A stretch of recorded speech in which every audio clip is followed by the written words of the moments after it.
hoi na chim na te ka pu lo hi ka to pa hey bong ting hong tung lo hi le to po nang hong mil in ka dei bong in nong ta in na in na kang mil ding hi song mo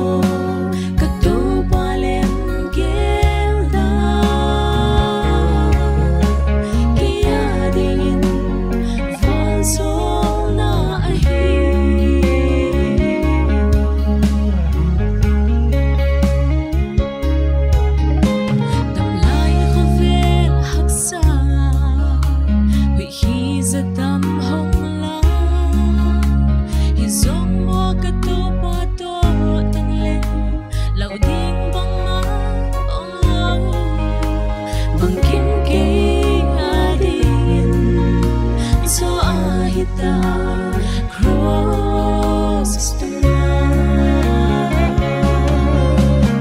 Hey bong ting hong tung lo hi le to po nang hong ngil in ka dei bong in nong ta in na in na kang ngil ding hi song mo ka to pa len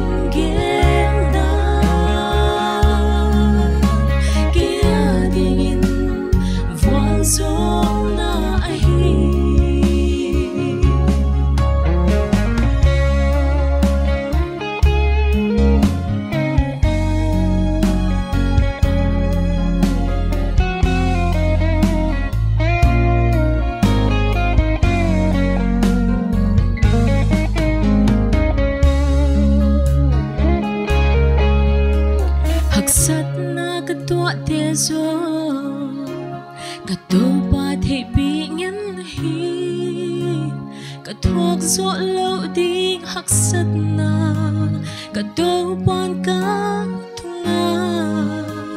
a hong gon lo ding hi hon sang no na de